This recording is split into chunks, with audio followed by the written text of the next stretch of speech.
시작할게요. PSAT 기출문제를 한번 풀어볼 건데, 그 핵심 기본기 이 부분 마무리됐으니까 50페이지 보시면 되고요. 50페이지부터 이제 52페이지까지 1, 2, 3번 3개의 문제가 제시가 되어 있습니다. 방향성 따지는 문제죠. 광독은 문제당 맥시멈 1분 30초라고 말씀드렸죠. 아까 우리가 처음에 풀었던 그 기본기 1에서의 핵심 기본기 1에서의 필세 기출 문제들도 제가 4분 30초를 냈는데, 얘는 논지를 잡아서 방향성까지 판단해야 되는 문제인데도 1분 30초 내에 좀 해결을 했으면 좋겠어요. 그래서 동일하게 4분 30초를 잴 겁니다. 그래서 그 안에 문제 한번 풀어보시고 저랑 같이 맞춰보도록 할게요. 네, 시작하겠습니다.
네, 마무리할게요.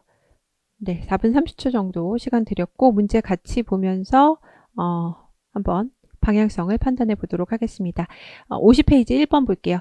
다음 글의 논지를 지지하는 진술로 적절한 것만을 보기에서 모두 고르면 지지라는 말이 나왔어요. 지지는 같은 방향. 을 나타내는 표현이죠. 그럼 논지를 지지의 대상이 논지니까 지문의 논지가 무엇인지를 판별을 하시고 그 논지를 잡아서 보기에 나와 있는 사례들이 있을 겁니다. 그 사례가 같은 방향인 거, 논지와 같은 방향인 거를 찾아주시면 되겠죠. 지문 한번 읽어볼게요. 과학과 예술이 무관하다는 주장의 첫 번째 근거는 하면서 얘기가 나오고 그 다음에 네 번째 줄 가시면 두 번째 근거는 하고 얘기가 나옵니다. 과학과 예술이 무관하다는 주장, 제3자의 주장이나 마찬가지죠. 그러니까 필자가 내가 이렇게 주장한다가 아니라 어떤 주장이 있는데 과학과 예술이 무관하다는 주장을 먼저 얘기를 하고 있어요. 그러면 제3자의 주장이 제시됐을 때는 필자의 주장은 그 주장과 같은 방향으로 가는지 그러니까 같은 편인지 반대편인지 이거를 판별을 좀 해주시면 되겠죠. 거의 대부분 반대로 간다라고 말씀을 드렸었어요. 계속 보겠습니다. 과학과 예술이 무관하다는 주장의 첫 번째 근거는 과학과 예술이 인간의 지적 능력에 상이한 측면을 반영한다는 것이다. 즉 뒤쪽은 어차피 앞쪽 문장과 동일한 내용일 것이므로 네, 넘어갑니다. 네 번째 줄, 두 번째 근거는 과학과 예술이 상이한 대상을 다룬다는 것이다 라고 얘기가 나오죠. 근데 근거 첫 번째, 두 번째 중요하지 않아요. 필자가 거기에 대해서 어떻게 평가하는지가 중요한데 두 번째 근거에 대한 설명이 끝나는 위에서 이게 지금 한 단락짜리라서 두 번째 근거가 네 번째 줄에서 나오죠. 거기서 한 세 줄 정도 내려오시면 끝부분에 그러나로 시작하는 문장이 있습니다. 그러나 이렇게 과학과 예술을 대립시키는 태도는 과학과 예술의 특성을 지나치게 단순화하는 것이다.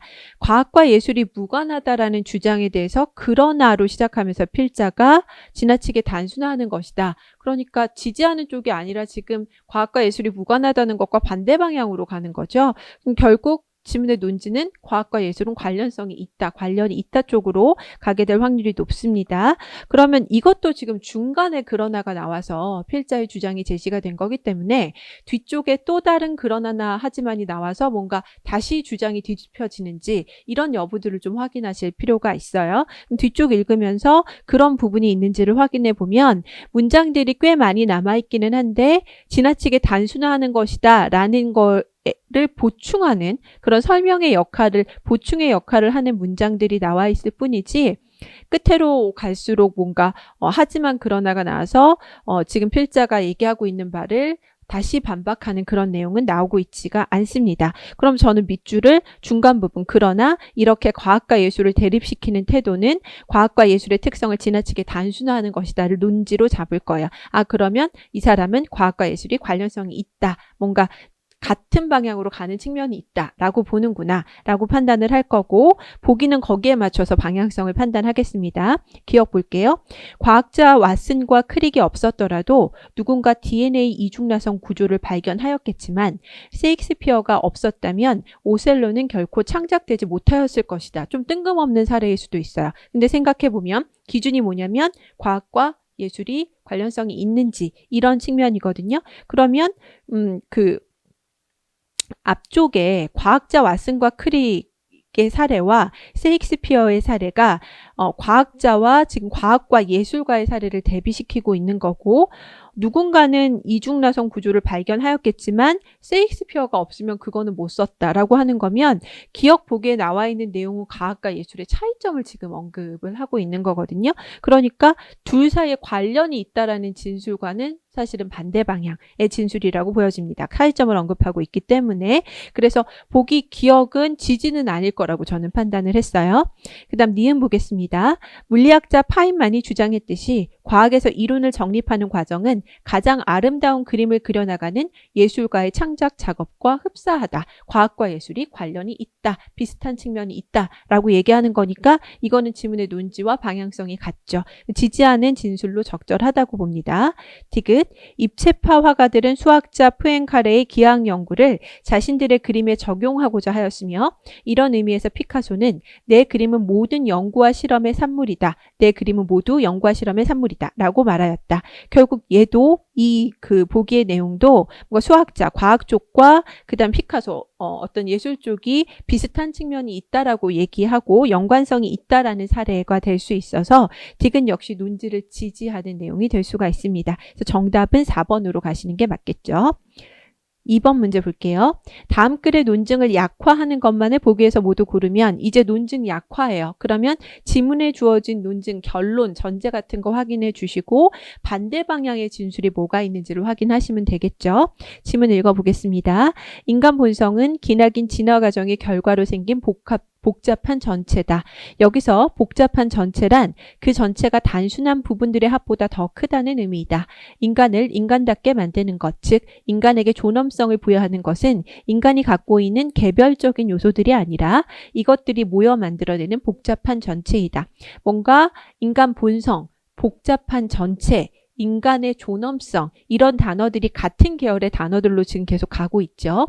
또한 인간 본성이라는 복잡한 전체를 구성하고 있는 하부 체계들은 상호 간에 극단적으로 밀접하게 연관되어 있다. 따라서 이 부분이 정리될 겁니다. 그중 일부라도 인위적으로 변경하면 이는 불가피하게 전체의 통일성을 무너지게 한다. 인간 본성은 복합체이기 때문에 일부라도 인위적으로 변경해선 안 된다. 왜? 전체적인 통일성이 무너지기 때문에 이 얘기를 하고 싶었던 것 같아요. 그래서 따라서 뒤쪽의 문장에 저는 밑줄 그어져 있습니다. 계속 읽어볼게요. 이것도 지금 단락이 한 단락짜리라서 중간에 지금 따라서가 한번 나왔기 때문에 뒤쪽에 또 다른 어떤 논지가 제시가 될 수도 있어요. 이 때문에 과학기술을 이용해 인간 본성을 인위적으로 변경하여 지금의 인간을 보다 향상된 인간으로 만들려는 시도는 금지되어야 한다. 계속 동일한 얘기죠. 이런 시도를 하는 사람들은 인간이 가져야 할 훌륭함이 무엇인지 스스로 안다고 생각하며 거기에 부합하지 않는 특성들을 선택해 이를 개선하고자 한다. 그러나 인간 본성의 좋은 특성은 나쁜 특성과 밀접하게 연결되어 있기 때문에 후자를 개선하려는 시도는 전자에 대해서도 영향을 미칠 수밖에 없다. 그러나 뒤쪽도 중요한 문장이 될 수 있고요. 예를 들어는 제가 필요 없다고 말씀드렸어요. 사례는. 그래서 쭉 읽어 내려오면 즉 끝에서 네 번째 줄 인간 본성을 선별적으로 개선하려 들면 복잡한 전체를 무너뜨리는 위험성이 불가피하게 발생하게 된다. 따라서 우리는 인간 본성을 구성하는 어떠한 특성에 대해서도 그것을 인위적으로 개선하려는 시도에 반대해야 한다. 마지막 따라서 뒤쪽의 문장이 중간에 우리가 아까 체크했던 따라서 뒤쪽의 문장이나 그러나 뒤쪽에 체크했던 문장을 다 아우르는 가장 큰 포괄하는 의미의 결론. 논지라고 볼 수 있을 것 같아요. 그래서 마지막 따라서 문장만 체크해 놓고 이 부분에만 초점을 맞춰서 이제 이걸 기준으로 방향성을 판단하시면 될 것 같습니다. 보기 기억 볼게요. 인간 본성은 인간이 갖는 도덕적 지위와 존엄성의 궁극적 근거이다.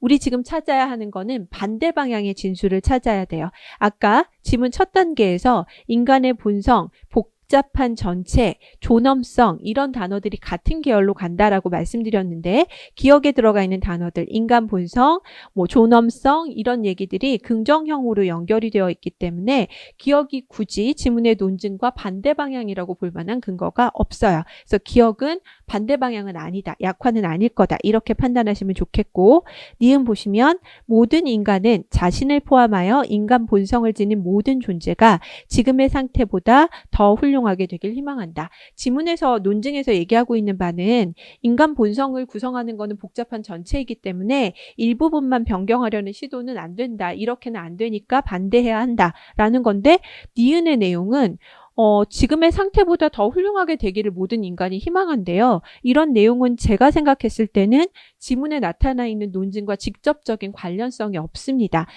그래서 우리가 논증 강화 약화 문제를 풀 때 사실 보기에서 많이 주의하셔야 되는 거. 함정이 될 수 있는 선택지가 니은 같은 선택지예요. 그러니까 지문에 나와 있는 논증과 직접적인 관련성이 없는 그런 진술도 제시가 될 수가 있다는 거죠. 이런 거는 방향성을 판단할 수 없는 거잖아요.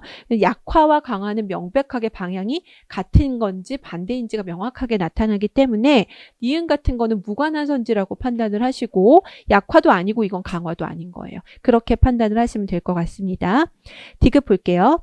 인간 본성의 하부 체계는 상호 분리된 모듈들로 구성되어 있기 때문에 인간 본성의 특정 부분을 인위적으로 변경하더라도 그 변화는 모듈 내로 제한된다. 아까 마지막 따라서 뒤쪽의 문장에서 하나만 건드리면 전체가 영향을 받는다라고 얘기를 했는데 디귿은 분리돼 있으니까 전체가 영향 받지 않는다. 그 안에서 한정된다라고 얘기가 나와 있기 때문에 디귿이 명백하게 따라서 뒤쪽의 문장과 반대 방향의 문장이 됩니다. 그래서 약화하는 진술은 디귿이 해당될 수 있겠죠. 답은 2번으로 갑니다. 네, 52페이지 문제 3번. 다음 논증에 대한 평가로 적절한 것만을 보기에서 고르면, 평가라는 발문은 이제 기본 강의 때 유형 분류할 때 조금 더 자세하게 다루게 될 건데요. 이 문제를 지금 제가 방향성 따지는 문제에서 가지고 온 이유는 보기를 먼저 좀 보시겠어요? 보기 잠깐만 보시면 보기의 맨 마지막 서술어 부분, 각 보기의 서술어 부분을 보면 기억은 위 논증의 결론을 강화한다. 니은은 위 논증의 결론을 강화한다. 디귿 위 논증의 결론을 약화한다. 이렇게 되어 있거든요. 결국에는 뭐 발문은 평가라고 되어 있지만 보기에서 물어보는 게 논증의 강화 약화 문제이기 때문에 발문이 논지 강화 약화라 되어 있는 것과 사실은 접근하는 방법이 다르지 않습니다. 그래서 지금 논증의 결론을 강화하는지 약화하는지를 물어보고 있기 때문에 지문에서 논증의 결론이 뭔지를 확인하시고 그걸 기준으로 같은 방향 반대 방향인 거를 판단을 해주시면 될 것 같아요. 그러면 지문 한번 읽어볼게요. 집단 내지 국가의 청렴도를 평가하는 잣대로 종종 공공물품을 사적으로 사용하는 정도가 활용된다. 이와 관련하여 MC의 경우 회사원들이 사내용 물품을 개인적인 용도로 사용하는 정도가 꽤 높은 것으로 밝혀졌다. 이는 MC의 대표적 회사 A에서 직원 200명을 대상으로 회사 물품을 사적인 용도로 사용한 적이 있는지를 설문조사해 본 결과에 따른 것이다. 조사 결과 늘 그랬다는 직원은 몇 %? 그 퍼센테이지가 뭐 구체적으로 나와 있는데 이런 것까지를 다 알 필요는 없고요. 그래서 결론적으로 뭐냐면 마지막 따라서 MC의 회사원들은 낮은 청렴도를 가졌다. 그러니까 MC의 대표적 회사 A에서 직원 200명을 대상으로 설문조사를 해봤더니 가끔이라도 사용한 적이 있다. 공공물품을 가끔이라도 사적으로 사용한 적이 있다고 답한 직원의 비율이 절반을 넘었기 때문에 MC의 회사원들은 낮은 청렴도를 가졌다라고 주장을 하고 있는 바가 논증의 결론입니다. 그럼 보기 기억을 보시면 설문조사에 응한 회사 A의 직원들 중 회사 물품에 대한 사적 사용 정도를 실제보다 축소하여 답한 직원들이 많았다. 그럼 절반 이상이었다고 했는데 그거보다 더 많다는 거잖아요. 그렇게 되면 위 논증의 결론, 결국에 MC의 회사원들은 청렴도가 낮다라고 하는 게 조금 더 지지가 되는 거죠. 그래서 강화된다, 같은 방향이다 라고 하면 기억은 옳은 선택지가 될 거고요. 니은 보시면 MC에 있는 또 다른 대표적 회사 B에서 동일한 설문조사를 했는데 회사 A에서와 거의 비슷한 결과가 나왔다라고 하면 지금 지문의 논증은 MC의 대표적 회사 A만 가지고 설문조사한 결과 MC의 회사원들은 낮은 청렴도를 가졌다라고 봤는데 또 다른 회사 B를 조사했더니 그것도 A랑 비슷하더라라고 하면 논증의 결론을 지지하는 사례가 하나 더 추가되는 게 되겠죠. 그러니까 강화한다, 같은 방향이다라고 하면 옳은 선택지가 됩니다. 디귿, MC에 있는 대부분의 회사들에 비해 회사 A의 직원들이 회사 물품을 사적으로 사용한 정도가 심했던 것으로 밝혀졌다라는 사실은 그러면 MC의 A 회사를 대상으로 조사한 결과를 바탕으로 MC를 일반화시켜서 결론을 내리고 있는데 문제가 생길 수 있는 거죠. 결국 이러한 사실들이 밝혀졌다면 위 논증의 결론은 반대 방향으로 약화된다라고 보시면 될 것 같습니다. 그래서 기억, 니은, 디귿이 다 옳은 선택지가 되고요. 답은 5번으로 가시면 될 것 같습니다. 네, 여기까지 해서 핵심 기본기 2까지 해서 뭔가 논증의 방향성, 주장과 논지 핵심 내용을 잡아서 그거와 방향이 같은 거, 다른 거를 선택지를 통해 판단하는 그런 연습들을 해봤고요. 그래서 이 정도로 이제 광독에서 광독형 문제가 두 가지 부류로 좀 나눠질 수 있거든요. 제가 첫 시간에 판서를 해드릴 때도 논증 쪽과 관련된, 그러니까 논지를 찾아서 방향성을 따지는 광독 문제가 있고, 그 다음에 지문을 굳이 다 읽을 필요가 없는 그 빈칸이나 밑줄 추론 같이 단서를 찾아서 들어가는 그런 광독형 문제가 있다고 말씀드렸는데 지금 핵심 기본기 1, 2를 통해서 논증과 관련된 광독 문제는 우리가 지금 연습을 좀 한 거예요. 그 다음에 이제 핵심 기본기 3에서 우리가 볼 거는 이제 밀독으로 넘어갈 거예요. 밀독은 제가 작게 읽기라고 말씀드렸죠. 범위를 축소를 해서 빽빽할 밀, 정보가 많이 배치가 되어 있으니까 그 정보들을 좀 꼼꼼히 읽어주셔야 하는 유형의 문제이고, 그래서 발문이 부합, 추론, 알 수 있는 이런 스타일의 발문을 가지는 문제다라고 생각을 하시면 되고요. 밀도기, 광도가 좀 달랐던 거는 일단 좀 꼼꼼하게 지문을 읽어줘야 되기 때문에 걸리는 시간이 2분에서 2분 30초 정도 잡으시면 될 거고, 광독은 되게 짧았죠. 문제당 맥시멈 1분 30초였으니까. 그 다음에 이제 밀독을 접근하는 방법 중에 특이한 것 중에 하나가 선택지를 먼저 본다. 그러니까 이게 첫 단계예요. 발문 확인하고 선택지 보고 지문 보고.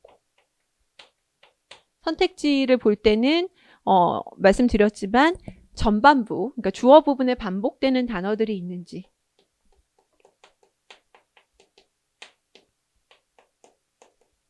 단어를 통해서 핵심 소재 파악하는 정도로 보시면 되고요. 이제 우리가 핵심 기본기 3과 4에서 다루게 될 부분은 뭐냐면 이 지문을 그러면 어떻게 읽을 것인가. 밀도, 정보가 빽빽하게 가득 들어차 있는 지문을 고지고대로 다 읽을 것인가. 그거는 전략적인 방법이 아니죠. 그건 누구나 할 수 있는 방법이고, 언어 논리스럽게 지문을 밀독하는 방법은 뭐냐면 지문을 읽을 때 제가 강조하는 거는 이 우리 피셋의 언어 논리라는 시험은 독해력 테스트가 아니라고 했잖아요. 그러니까 내용을 이해하거나 하는데 초점이 있는 것보다 어느 쪽에 초점을 줬으면 좋겠냐면 일단 구조를 보는 쪽에 좀 초점을 뒀으면 좋겠다는 거죠. 그래서 지문의 내용 이해도 물론 필요하겠지만 구조 쪽에 초점을 맞춰서 보는 연습을 하게 되면 굉장히 좀 쉽게 답이 나올 수 있는 그런 문제들이 있습니다. 그래서 저는 이 부분 상당히 우리 언어 논리의 밀독 부분 독해 문제 풀 때 중요하게 생각하고요.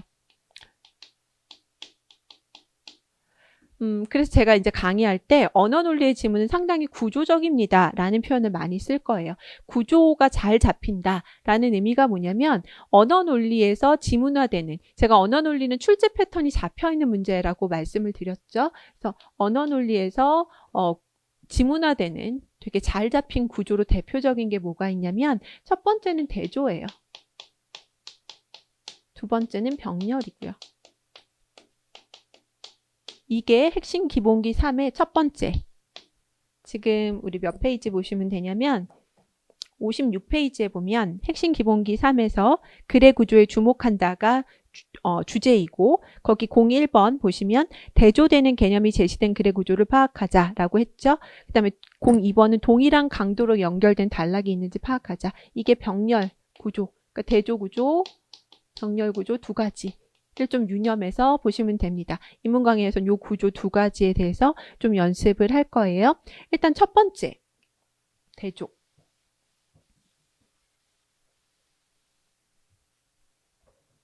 이거는 대비되는 개념.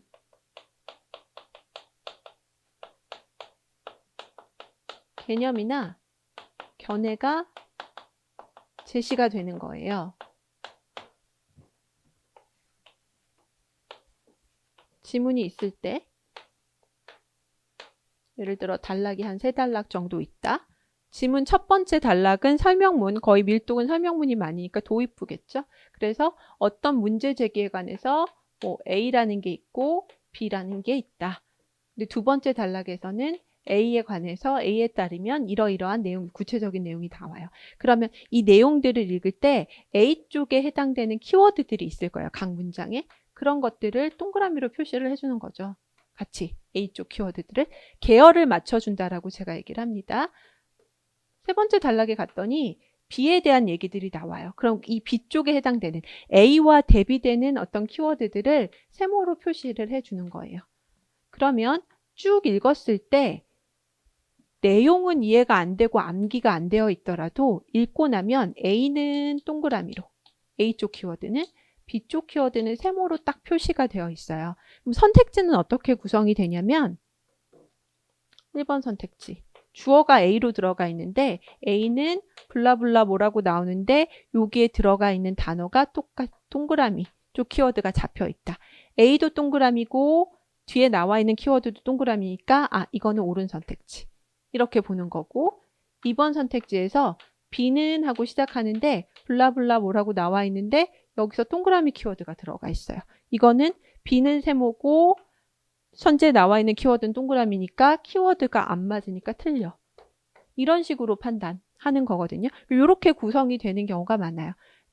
이게 좋은 게 뭐냐면 내용을 제대로 이해하지 못했을지라도 단어의 구조를 제대로 보고 지문의 구조를 제대로 보고 단어의 계열만 저는 이제 동그라미 세모로 표시를 하는데 여러분들은 여러분만의 방식으로 표시를 하실 수 있어요. 어쨌거나 구분되게 좀 단어의 계열을 잡아주면 선택지에서 그 단어의 짝짓기로 옳고 그름이 판단되는 경우가 많다는 거죠. 그러니까 어렵게 굳이 내용을 독해하거나 하실 필요가 없다는 거예요. 그래서 이런 구조가 사실 우리 기출에서 어떤 소재로 많이 나오냐면 어려워하시는 과학 소재 같은 데서 구조 잡혀져 있는 그런 지문들이 상당히 많이 출제가 됩니다.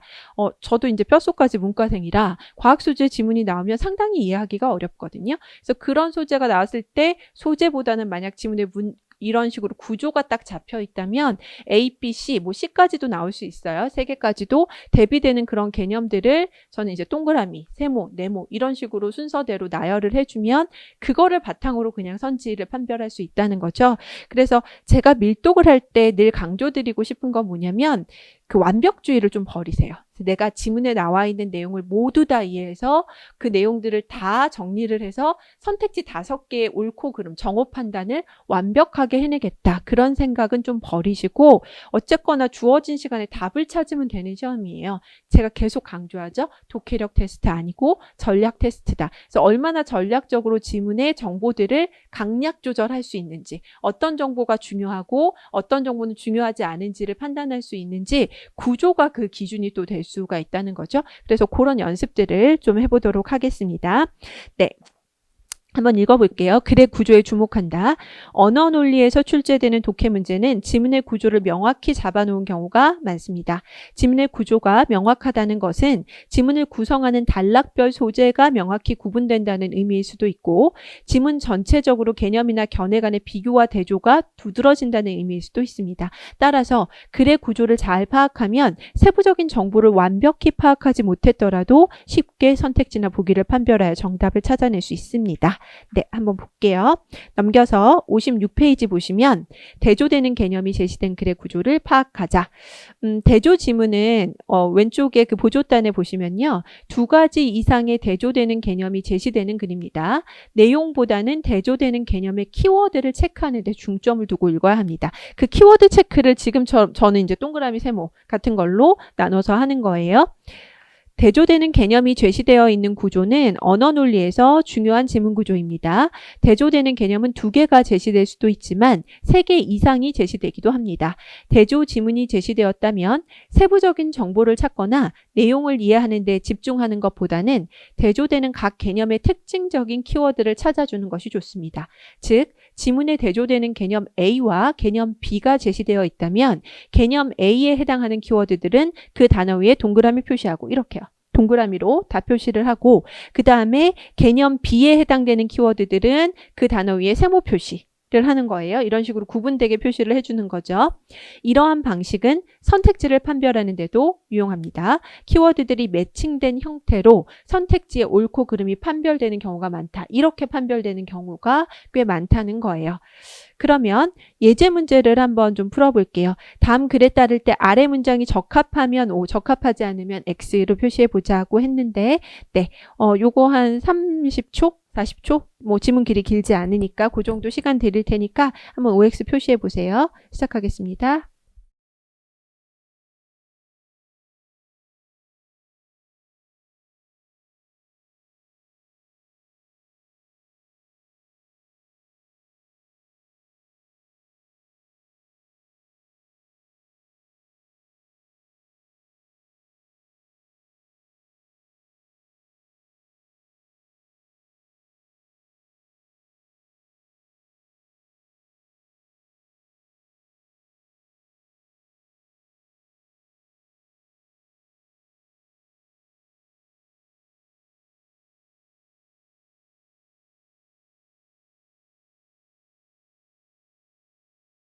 네, 같이 판단해 볼까요? 소설과 영화는 인물, 배경, 사건과 같은 이야기 구성 요소들을 공유하고 있다 하더라도 이야기를 전달하는 방법에는 뚜렷한 차이를 보인다. 소설과 영화가 대조될 것 같아요. 특히 소설과 영화가 이야기를 전달하는 방식. 예컨대 광독에서는 예컨대 부분이 넘겨도 되는 부분이었지만 밀독은 예컨대 부분이 앞쪽에 나와 있는 어떤 서술을 조금 더 구체적으로 서술하는 부분이 될 수 있기 때문에 중요합니다. 읽어주셔야 돼요. 어떤 인물의 내면 의식을 드러낼 때 소설은 문자 언어를 통해 표현하지만 그럼 저는 소설은 동그라미 칠 거고 문자 언어도 동그라미 칠 거예요. 영화는 세모로 표시할 겁니다. 인물의 대사 세모, 화면 밖의 목소리 세모 통해 전달하거나 혹은 연기자의 표정의 세모, 행위 세모 통해 암시적 세모 이런 식으로 표시합니다. 또한 소설과 영화의 중개자는 각각 서술자와 카메라이기에 그러면 서술자에는 동그라미, 카메라는 세모 이런 식으로 키워드 매칭시켜 주시고요. 그로 인한 서술 방식의 차이도 크다. 지금 앞쪽에는 전달 방식, 그죠? 이야기를 전달하는 방법의 차이를 얘기를 했고 또한 뒤쪽에는 서술 방식의 차이가 있다라고 얘기를 합니다. 가령 1인칭 시점의 원작 소설과 이를 각색한 영화를 비교를 해보면 소설의 서술자 나의 경우 영화에서는 화면에 인물로 등장해야 하므로 이들의 서술 방식은 달라진다. 또한을 기준으로 해서 두 가지를 지금 소설과 영화 간의 비교가 들어가고 있는 거고요. 그러면 소설과 달리 영화는 중개자인 카메라의 효과에 따라 주제가 달라진다. 일단 키워드가 영화일 때 영화 세모로 표시했는데 카메라 세모였으니까 그 키워드는 맞는데요. 주제가 달라진다고 했는데 그건 어디에 해당되는 얘기였냐면 서술 방식이 달라진다는 얘기였지 주제가 달라진다는 키워드는 지문에는 없습니다. 그래서 요건 X 표시하셔야 돼요. 정호 판단하실 때. 네, 이런 식으로 지문 읽을 때 키워드 체크하는 방식을 대비되는 개념, 동그라미, 세모 이런 걸로 아니면 뭐 편한 대로 밑줄, 뭐 물결 여러분들이 구분되는 방법으로 좀 표시를 해주시면 좋을 것 같아요. 기출문제로 직접적으로 한번 연습을 해보도록 하겠습니다. 57페이지 문제 적용해보기 스텝 1 직접 해보기 다음 글에서 대조되고 있는 개념을 찾고 그와 관련된 키워드를 적어봅시다. 지문을 읽으시면 뭐 두 개든 세 개든 대조되는 개념들이 아마 보일 거예요. 그러면 그 개념을 일단 잡으시고 그 다음에 그쪽에 해당되는 키워드 저 같으면 동그라미 세모를 표시할 거니까 동그라미 표시되는 키워드 그 다음에 세모 표시되는 키워드를 좀 구분을 해보세요. 이거를 답안에 뭐 직접 주관식으로 작성을 하셔도 되지만 우리는 지금 지문을 읽으면서 표시하는 게 익숙해져야 되니까 지문을 읽으시면서 좀 구별되게 단어들을 계열을 잡아보시면 좋을 것 같아요. 제가 1분 20초 정도 시간 드리겠습니다. 시작할게요.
네, 같이 한번 볼게요.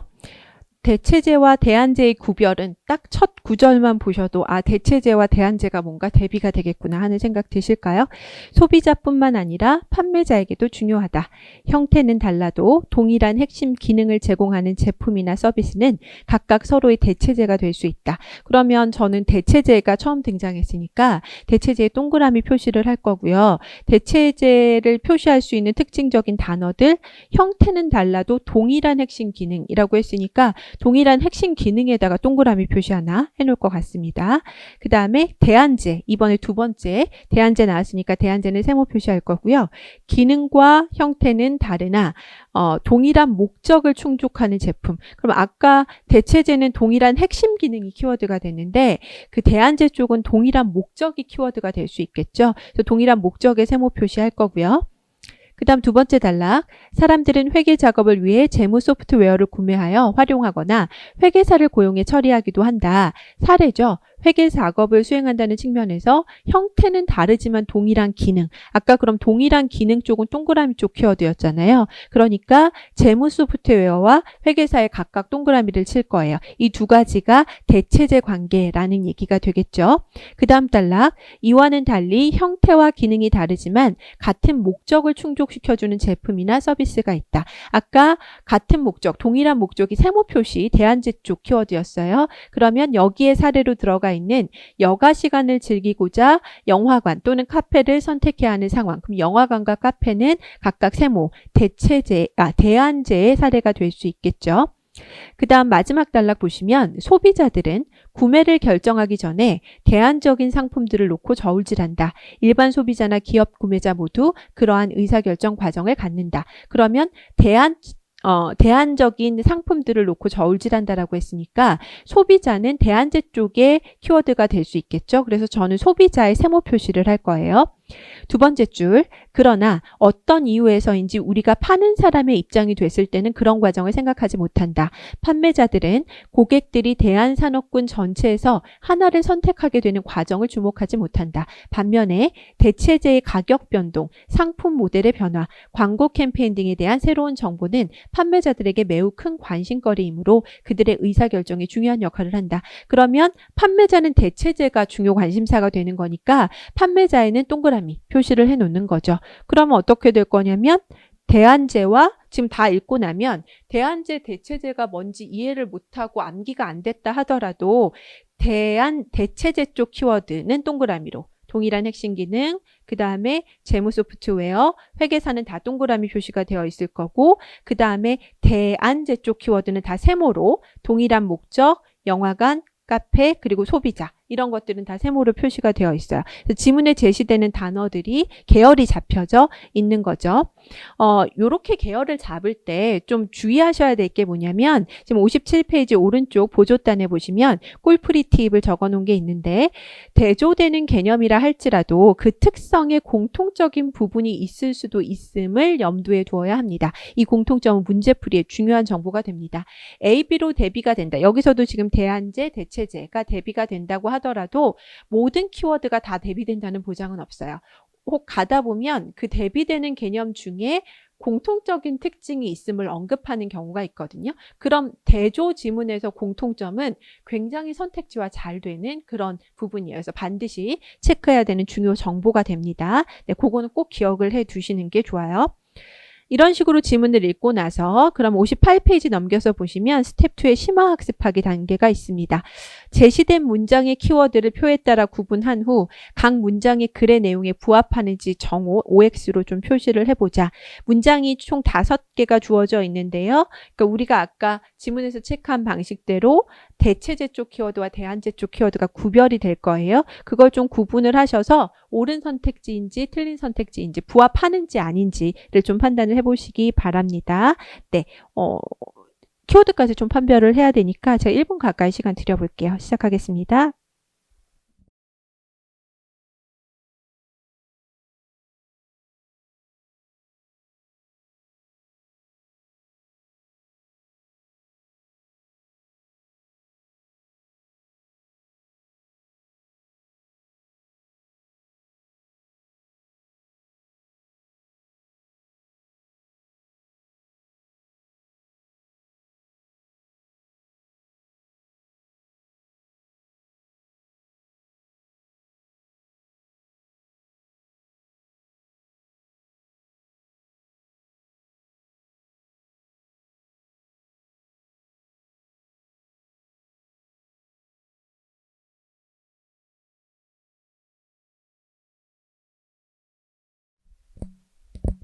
네, 판별해 보셨을까요? 한번 같이 볼까요? 판매자들은 대안제보다 대체제 관련 정보에 민감하게 반응한다. 그러면 판매자 동그라미, 대안제보다 대체제니까 대체제가 주요 키워드죠. 대체제도 동그라미 이렇게 되는 거죠. 거기에 민감하게 반응한다. 긍정형으로 끝났으니까 동그라미 동그라미 매칭이 제대로 됐네요. 그럼 이건 옳은 선택지, 부합한다. 이렇게 판단할 거예요. 전 정오 판단에 동그라미 칠 겁니다. 그 다음 두 번째 문장, 판매자들, 동그라미죠? 소비자들의 대안제 선택 과정을 잘 이해한다라고 했는데 소비자 대안제는 다 세모예요. 그러니까 그걸 잘 이해한다라는 긍정형으로 끝나 있으면 안 되죠. 동그라미 세모로 키워드가 안 맞으니까 이거는 부합하지 않는다. 이렇게 판단할 거고요. 그 다음에 세 번째, 재무 소프트웨어와 회계사는 둘 다 동그라미였죠.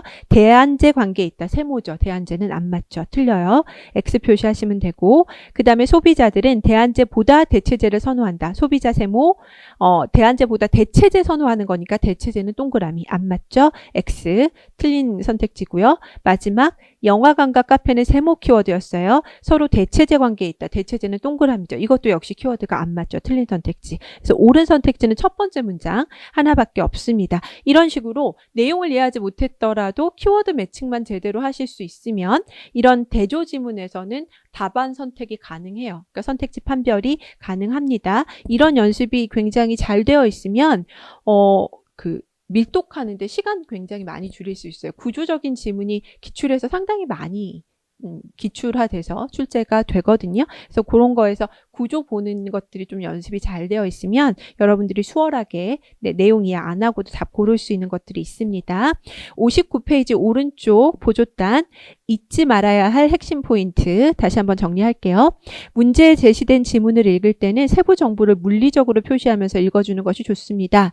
물리적 표시는 밑줄을 긋는 것일 수도 있고 기호를 사용하여 표시하는 것일 수도 있습니다. 그러니까 저처럼 동그라미 세모 이런 식으로 표시하셔도 좋다는 거죠. 어떤 방식이든 대조되는 개념을 각각 다른 방식으로 구분되게 표시하면 선택지를 판별할 때 쉽게 확인할 수 있습니다.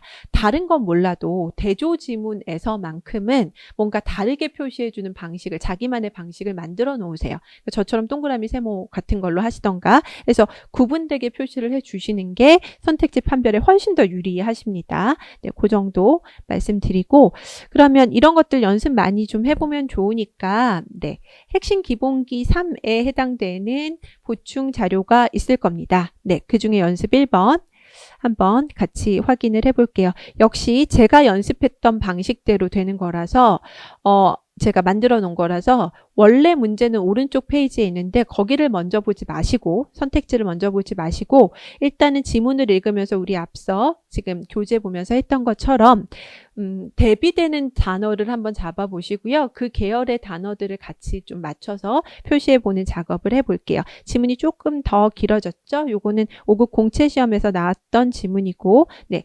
굉장히 구조가 잘 잡혀 있는 지문입니다. 그 체크하는 것만 한 1분 20초, 30초 정도 제가 시간 드려 볼게요. 시작하겠습니다.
네, 같이 확인해 보겠습니다. 첫 단락을 보시면 호락 논쟁에 대한 얘기가 나오죠. 그래서 첫 단락의 마지막 부분에 낙학과 호학이 정립된 시기는 이렇게 호락 논쟁이 호학과 낙학 사이의 논쟁인 거니까 그럼 대조되는 개념은 호학, 낙학이 될 수 있을 거예요. 두 번째 단락에 보시면 낙학 먼저 나오네요. 전 낙학에 동그라미 칠 거예요.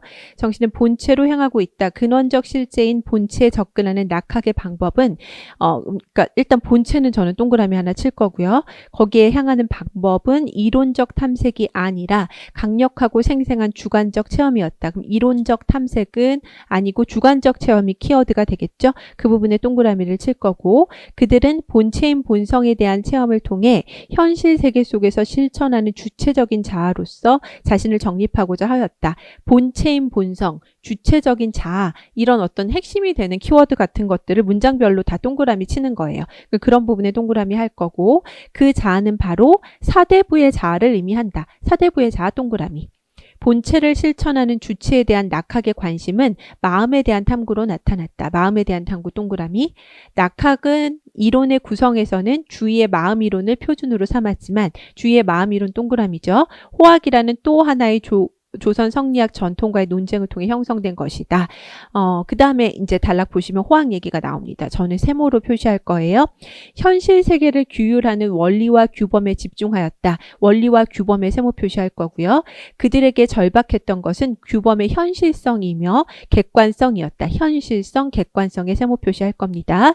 본체인 본성은 현실 세계를 객관적 합법적으로 강제하는 규범의 근저로서 주관적 체험의 밖에 존재한다 라고 되어 있는데 그 본체의 본성이라는 얘기가 위쪽 낙학에서도 키워드로 잡혔는데요. 세 번째 단락의 호학 쪽에서도 세 번째 줄에 나와요. 그럼 동일한 키워드가 되는 거죠. 그래서 이런 것들이 이제 공통점이 될 수 있는 거예요. 대비되는 단어에 동일하게 들어가 있는 단어들. 그러니까 그런 것들은 따로 뭔가 표시해 두실 수 있는 방법이 있으면 좋겠죠. 그러니까 저는 본체의 본성도 이제 똑같이 호학 쪽 키워드니까 세모 표시를 해놓고 앞에다가 뭔가 꼭새 표시 같은 거 하나 해놓는다거나 갈매기 표시 하나 해놓는다거나 하면 될 것 같습니다. 그러니까 공통점이 있다는 건 놓치시면 안 돼요. 왜냐하면 공통점이 나오면 이런 대조 지문에선 반드시 선택지화 됩니다. 그 다음에 주관적 체험 밖에 존재했다. 아까 낙학 쪽은 주체적인 자아, 뭐 주관적 체험 이런 거에 동그라미가 됐단 말이에요. 그러니까 여기서는 주관적 체험이 사실은 키워드가 안 되고 X가 되는 거죠. 마음의 체험을 통해서가 아니라라고 했으니까 이것도 해당 사항이 없는 거고 객관적 인식이 세모 표시가 될 거고요. 그 다음에 호학의 정신은 이성주의라 할 수 있다. 이성주의의 세모 표시가 될 겁니다.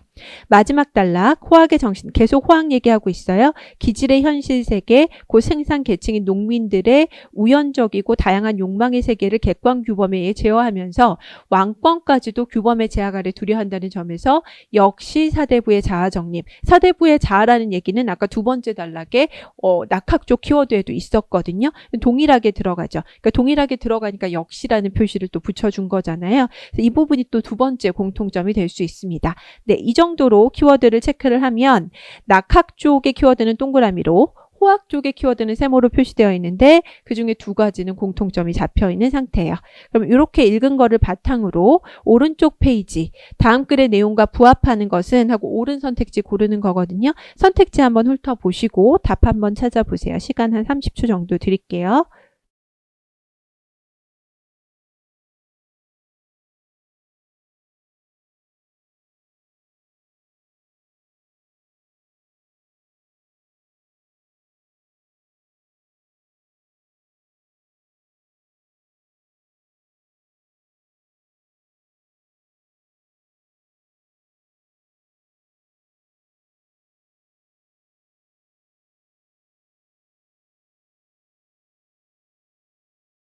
네, 키워드로 답이 판별이 될까요? 답이 1번으로 가서 좀 쉽게 판별이 될 수 있을 것 같은데 한번 보겠습니다.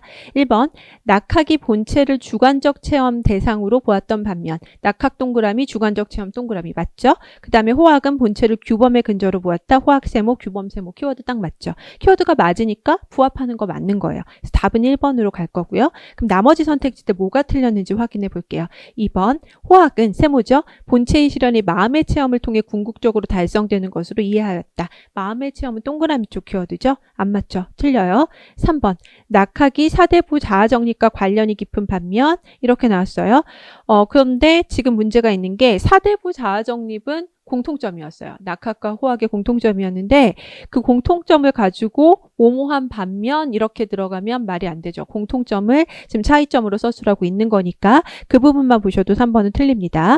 4번 낙학이 본체를 본성으로 보았던 반면 이것도 마찬가지죠. 본체인 본성이라는 표현은 낙학 쪽에도 호학 쪽에도 모두 다 들어가 있는 표현이었어요. 공통점이기 때문에 이걸 가지고 차이점으로 서술하고 있는 4번 선택지도 틀린 선택지죠. 제가 아까 말씀드리기를 대조 지문에서 공통점이 나오면 그거는 반드시 대조 지문에서 공통점이 나오면 선택지화 된다. 중요한 정보가 된다라고 말씀드렸죠. 여기서도 두 가지 공통점이 나왔는데 지금 3, 4번에 다 공통점에 관한 그런 선택지가 제시되어 있는 거를 확인하실 수 있습니다. 그래서 그 부분 좀 눈여겨보셔야 될 것 같고요. 그 다음에 5번 낙학은 주위의 마음이론에 대한 비판을 통해 형성되었다라고 했는데 낙학 동그라미, 마음이론 동그라미 맞는데 비판이라는 단어는 반대잖아요. 부정적인 표현이기 때문에 이렇게 되면 키워드상 매칭이 되지가 않죠. 그래서 틀린 선택지라고 보시면 됩니다. 네, 5급 문제인데요. 5급은 뭐 사실은 굉장히 이런 스타일의 문제들이 많이 나와요. 구조를 잘 잡아주는. 근데 뭐 7급도 다르지 않겠죠? 비슷한 스타일로 나올 거기 때문에. 그래서 구조 연습은 계속 하시는 게 좋습니다. 마지막으로 하나만 더 볼까요? 네, 연습 2번. 요거는 이제 그 5급 공채 시험이 아니라 행정 쪽이 아니라 입법고시라고 국회 사무관 되는 시험이 있는데 거기서 입법고시라는 시험이 그 5급 공채 시험과 다르게 치러지는데요. 다른 문제로 그 문제도 사실 1차가 PSAT예요. 그래서 언어논리라는 과목이 동일하게 들어가 있고요. 그쪽에서 출제됐던 지문입니다. 5급 공채에 비해서 상당히 지문 길이가 길고요. 구조가 잘 잡혀있기보다는 정보가 좀 널브러지게 많이 나온 스타일의 지문들이 많아요. 그러니까 수능이나 뭐 이런 스타일의 지문과 좀 비슷하기는 한데 네, 요 지문은 구조가 상당히 대조로 잘 잡혀 있습니다. 그래서 시간을 1분 한 30초 정도 드려볼 테니까 지문 읽으면서 키워드 계열을 좀 잡아보시기 바래요. 네, 시작하겠습니다.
네, 같이 한번 보겠습니다.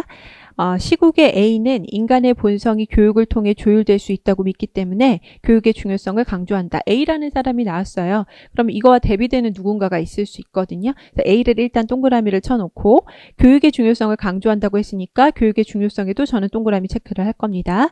그는 남자와 여자가 모두 통치자가 되는 교육을 받고 그 가운데 뛰어난 사람이 통치자가 될 수 있다고 본다. 즉, 남자와 여자 사이에는 분명히 태생적인 차이점들이 있지만 그렇다고 해서 남자와 여자를 차별해서는 안 된다. 태생적인 차이점은 동그라미지만 남녀 차별은 X가 되는 거예요. 그렇죠? 그렇지만 소질이나 자질에 관계없이 모두에게 동일한 내용의 교육을 해야 하는 것도 아니다. 동일한 내용의 교육은 X예요. 그는 바람직한 국가를 건설하기 위해서는 우수한 어린이들을 선별하여 교육하는 것이 중요하다. 그러니까 선별이라는 단어가 키워드가 될 수 있겠죠? 우수한 어린이들은 통치자로서 필요한 내용을 지속적으로 교육하되 우수하지 못한 아이들은 능력에 따라 군인 계급이나 생산자 계급으로 내려보내게 된다. A는 어린이들이 사람들의 말을 이해하기 시작하면 좋은 이야기만을 들려주라고 조언한다. 3세에서 6세 어린이들에게는 응석을 받아주는 정도를 줄이고 체벌을 통해 올바른 행위와 그릇된 행위를 구별하도록 가르친다. 선별된 아이들은 6세부터 35세까지 문학, 수학, 철학, 예술 등의 교육을 받으며 지속적인 시험을 통해 최종적으로 선발된 자가 마침내 통치자가 되는 것이다. 뒤쪽의 얘기는 어떤 식으로 우수한 어린이들을 선별해서 교육하는지 나이대별로 언급이 되고 있기 때문에 굳이 이런 부분들까지 다 키워드로 잡을 필요는 없을 것 같고요. 우수한 어린이들을 선별한다 정도로만 동그라미 키워드로 체크해 두시면 될 것 같습니다. 두 번째 단락, B도 모든 국민이 행복한 삶을 누리는 국가의 건설을 희망한다. B가 이제 나오죠. 그럼 B는 이제 세모 표시를 할 건데 첫 문장부터가 B는이 아니라 B도예요. 그러면 B도라는 거는 A와 마찬가지로 라는 의미가 포함되어 있는 거잖아요. 그래서 모든 국민이 행복한 삶을 누리는 국가의 건설을 희망하는 거는 A, B의 공통점이라고 볼 수가 있을 것 같습니다. 그는 행복한 삶을 위해 필요한 지성의 탁월성과 성품의 탁월성은 올바른 교육과 올바른 습관에 의해 습득된다고 말한다. 올바른 교육 세모, 올바른 습관 세모. 그는 정치 체계를 보존하고 발전시키기 위해서는 조기 교육이 필요하다고 생각한다. 조기 교육 세모. 어려서 받은 교육이 우리의 삶에 많은 영향을 주기 때문이다. 그리고 그것은 개인에게 영향을 주는 데서 그치지 않고 여럿이 어우러져 사는 공동체에도 큰 영향을 준다는 것이다. 스승 A가 그랬던 것처럼 B도 공통점 나타내는 표현이죠. 국가에 의한 교육의 중요성 강조. 국가에 의한 교육의 중요성이 세모가 되고 이게 또 공통점이 될 수 있습니다. 당시 일반적인 교육 방식을 고려할 때 이런 주장은 아주 새로운 종류의 주장이기 때문이다.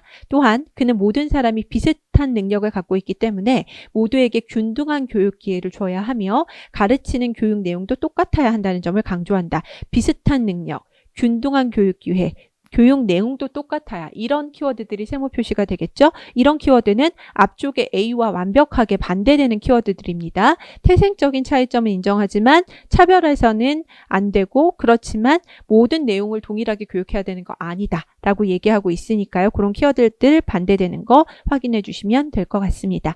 여기도 역시 공통점이 존재를 하죠. 그러면 이거를 바탕으로 지금 문제 2번 오른쪽 페이지에 있는 문제 2번의 보기를 한번 판단을 해보시기 바래요. 30초 정도 드릴게요.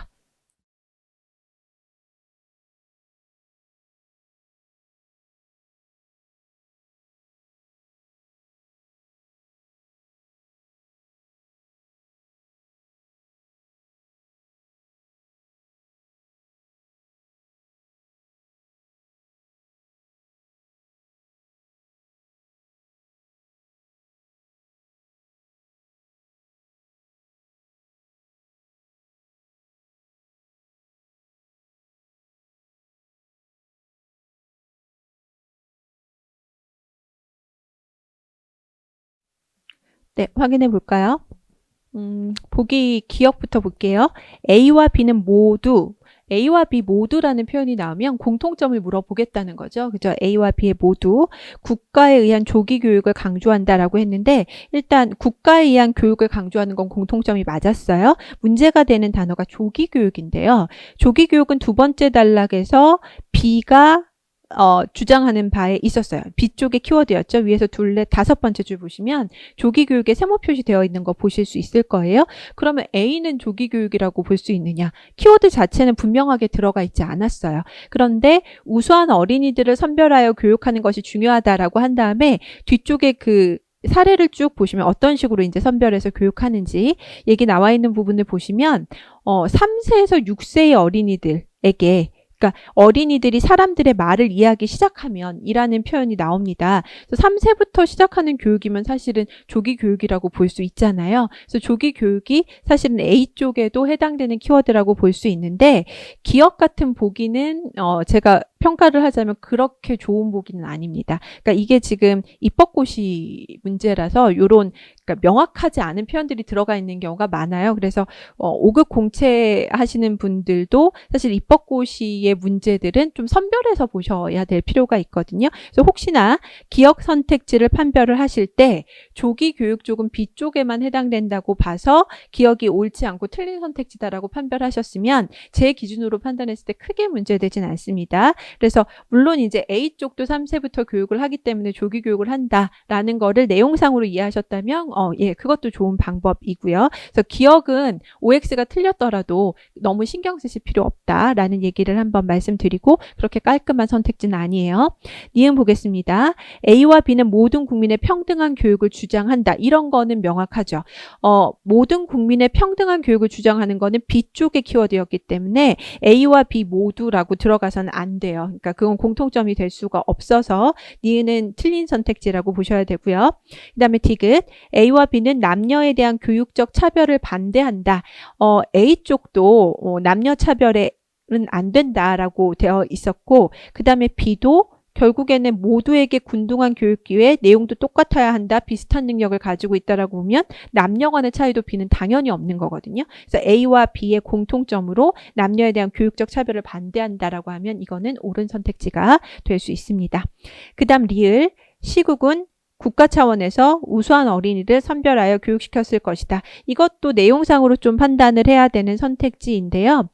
시국이 결국에는 시국의 A라는 첫 단어, 첫 단락의 첫 줄에 이런 표현이 나와 있었죠. 국가 차원에서 우수한 어린이를 선별하여 교육시켰을 것이다 라고 했는데 국가 차원에서 우수한 어린이를 선별하여 교육시켜야 한다는 게 A의 주장이었어요. 그럼 그 주장에 따라서 시국이 그러했는지는 사실은 지문의 내용만으로는 판단하기는 좀 힘들고요. 근거를 좀 다른 곳에서 잡자면 두 번째 단락을 보시면 끝에서 볼게요. 끝에서 한 6번째 줄 정도 보시면 스승 A가 그랬던 것처럼 B도 국가에 의한 교육의 중요성을 강조하고 있다는 점은 흥미롭다.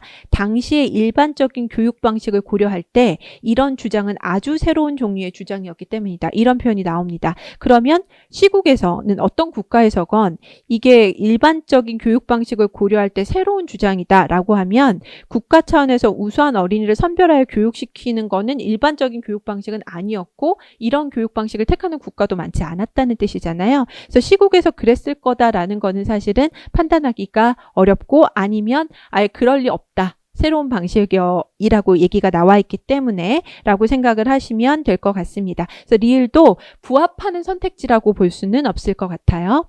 그 다음에 미음, A와 B는 모두 인간 능력의 선천적 차이를 인정한다라고 했는데 A는 태생적인 차이점이 있다고 보지만 B는 비슷한 능력을 갖고 있다. 모든 사람들이 이렇게 보기 때문에 B에는 해당될 수 없는 얘기입니다. 그래서 미음도 틀린 선택지죠. 그래서 옳은 선택지, 부합하는 선택지로 봤을 때 답이 되는 거는 1번으로 체크가 됐던 그런 문제였어요. 그래서 뭐 문제 푸는 것까지는 별로 그렇게 크게 중요하지 않고요. 다만 이제 왼쪽 페이지에서 그 지문을 읽을 때 A와 B의 키워드들을 좀 다르게 구별되게 체크할 수 있었는지 공통점이 되는 부분들 놓치지 않고 보실 수 있었는지 그런 것들 정리하실 수 있으면 될 것 같습니다. 네, 여기까지 해서 오늘은 이제 그 핵심 기본기 3 밀독으로 넘어와서 구조 보는 파트에서 대조까지를 정리를 했고요. 다음 시간에는 대조 말고 병렬적인 구조를 가지고 있는 그런 밀독의 지문들을 한번 연습을 해볼 거고 나아가서 핵심 기본기 4에서 이제 어떤 구체적인 내용, 어떤 키워드 이런 것들을 보는 방식들을 또 연습을 해보도록 하겠습니다. 예, 오늘은 여기까지 진행하도록 하겠습니다. 수고하셨습니다.